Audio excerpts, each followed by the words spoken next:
네, 여러분 안녕하세요. 풍성한 삶의 기초 4부 여덟 번째 만남 섬김의 도를 실현하는 공동체 두 번째 장인 서로 복종하는 삶에 대해서 진행하겠습니다. 생각해 볼 질문. 지도자에게 순종해야 한다는 말을 들을 때 당신은 어떤 마음이 듭니까? 하나님의 공동체에는 하나님이 세우신 리더가 있습니다. 앞에서 그 리더는 예수님이 그러하셨듯이 섬기는 자여야 한다는 이야기를 했습니다. 그러면 우리는 교회 내에 이런 리더들을 어떻게 대해야 할까요? 바로 앞에서 섬김의 도를 배웠으니 리더들에게 우리를 섬기라고 요구하는 것이 성경의 가르침일까요? 성경에서는 섬김의 도와 함께 순종의 중요성을 가르칩니다.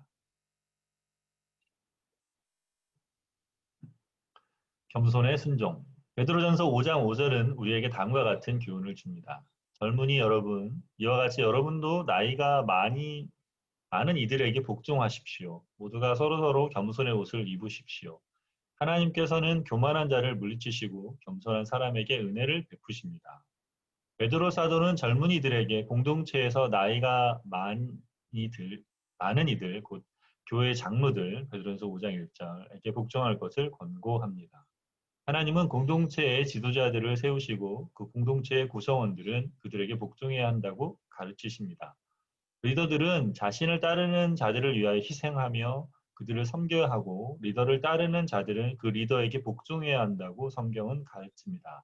공동체의 리더들에게는 하나님이 주신 권위가 있습니다. 그런데 이 권위는 리더들이 그 직위의 일을 얻기 때문에 자동으로 갖게 되는 것이 아닙니다.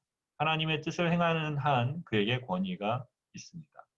예를 들어 목사의 권위가 있습니다. 안수를 받아서 목사가 된다고 해서 모든 영역에서 권위가 있는 것은 아닙니다. 목사는 하나님의 뜻을 가르치고 그 뜻대로 행하기 때문에 그분의 뜻을 가르치고 행하는 한 그에게 권위가 있습니다.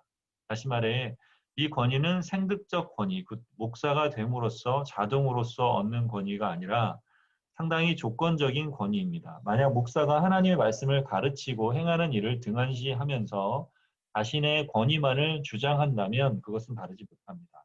그러나 어떤 목사나 리더가 하나님의 뜻을 따라 행하고 순종하며 사역할 때에는 공동체 구성원들은 그에게 하나님의 권위가 있는 것으로 받아들이고 순종해야 할 의무가 있습니다. 오늘날 교회는 양극단의 모습을 보이는 것 같습니다. 한쪽 극단은 여전히 유교적인 전통을 가지고 목사에게 무조건적 순종하는 경우입니다. 목사가 하는 말이라면 무슨 이야기를 해도 다 순종하는 것은 유교 전통에서 나온 잘못된 모습입니다. 목사가 하나님의 뜻에 위배되는 내용을 가르칠 때도 있습니다. 그럴 때는 성도들이 목사님에게 그것은 성경에서 가르치는 것이 아니지 않습니까? 라고 겸손히 질문해야 합니다. 자신의 지식이 부족하여서 오해할 수 있으니 쉽게 판단하기보다 겸손히 질문하는 것이 먼저입니다. 겸손한 자세를 유지하면서도 틀린 것은 틀렸다고 말할 수 있는 성도가 하나님 앞에 서 있는 자입니다. 그런가 하면 또 다른 극단에는 어차피 주 안에서 한 형제 자매이니 목사와 성도가 아무 차이도 없다고 생각하는 아주 민주적인 교회가 있습니다. 이런 모습도 건강하지는 않습니다. 하나님은 교회 지도자들에게 권위를 주셨습니다. 목사만이 아니라 팀장이나 소그룹 리더에게도 그에 걸맞는 권위를 주셨습니다. 하나님의 공동체는 모두가 동등한 권위를 가지고 있다고 가르치지 않습니다. 영적 성숙도와 공동체에 대한 헌신에 따라 권위가 다르게 주어집니다. 그렇기 때문에 모두 자신의 의견을 주장하고 다수결을 따라가는 것은 성경이 가르치는 공동체가 아닙니다. 우리는 교회 공동체 리더의 권위를 인정해주고 그가 리더십을 발휘할 수 있도록 순종해야 합니다. 앞에 나온 구절에서 베드로 사도는 모두가 서로서로 겸손의 옷을 입으십시오.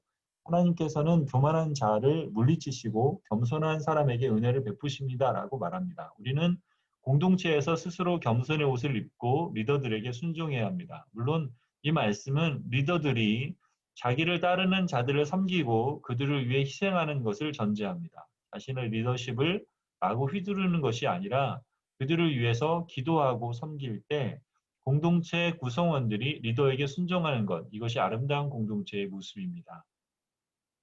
특별히 공동체의 리더들은 영적 성장과 하나님을 따르는 일에서 리더십을 발휘합니다. 또한 공동체를 이끌어가는 일에서 의사결정을 할 때도 리더들의 역할은 중요합니다. 공동체에서 가장 이상적인 의사결정은 다수결의 원칙을 따르는 것이 아니라 모든 공동체 구성원이 자신의 의견을 내놓고 충분히 소통한 결과 한 방향으로 이야기가 모아질 때 그것을 선택하는 것입니다.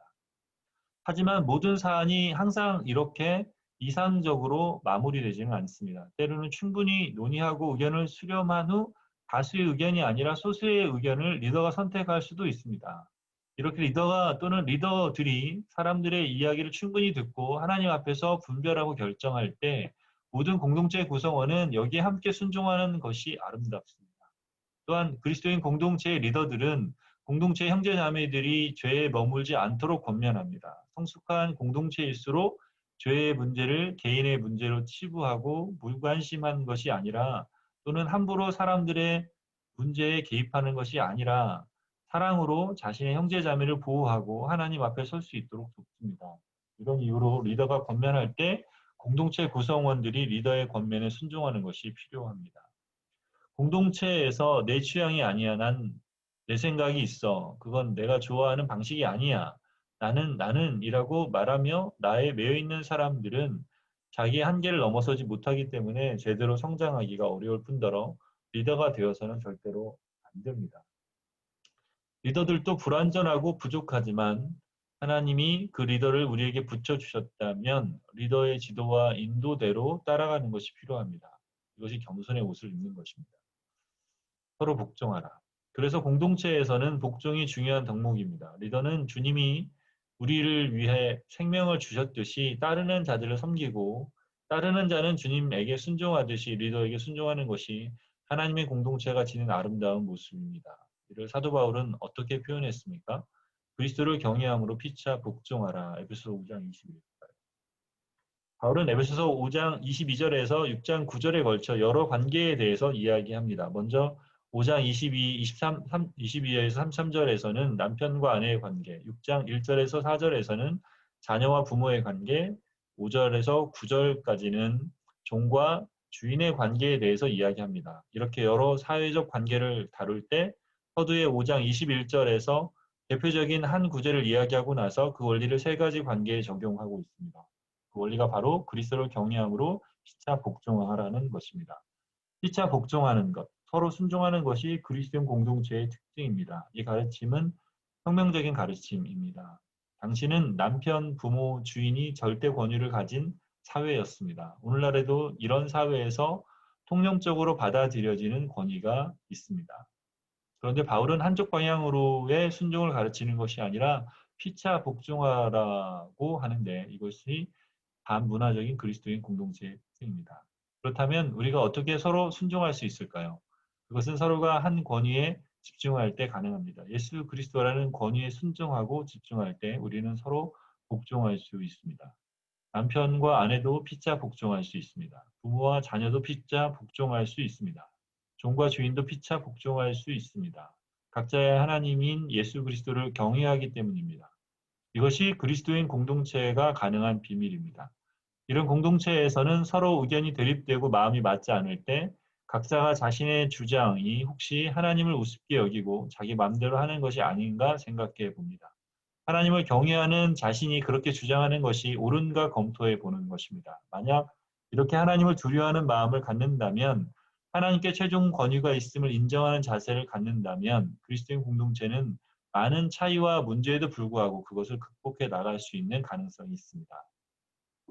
이 점은 가정에서도 마찬가지입니다. 예수 그리스도가 계시지 않는다면 오늘날처럼 남녀가 평등화된 사회에서 가정이 존재할 수나 있을까 하는 생각이 듭니다. 각자 자신의 취향이 있고 자신이 옳다고 믿는 남자와 여자가 함께 사는데 도대체 누구의 의견을 따라야겠습니까?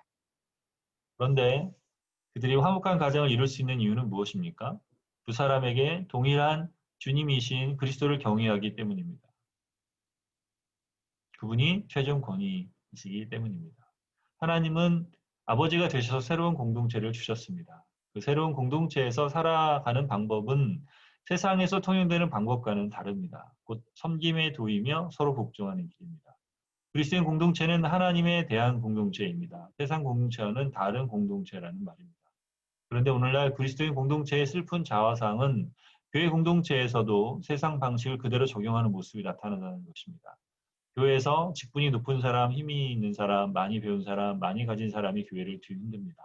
교회 공동체는 그럴 수 없습니다. 섬기는 사람들, 다른 사람을 위해서 더 많이 희생하는 사람들이 교회를 이끌어 가야 합니다. 우리가 너희 중에는 그렇지 아니하니라고 하신 예수님의 말씀에 순종한다면 오늘날 사람들은 교회를 바라보면서 와, 저게 정말 다르다라고 느낄 것입니다. 저 공동체는 이 시대의 대한 공동체가 될 수 있겠다. 공동체가 성립할 수조차 없어 보이는 이 시대에 이런 공동체가 가능하구나. 정말 아름답다. 어떻게 저렇게 서로 복종하는가? 무엇이 저 다양한 사람들을 하나로 엮는가? 아, 저들이 정말 하나님을 경외하는가? 하는구나. 정말 하나님을 믿는구나. 하며 놀랄 것입니다.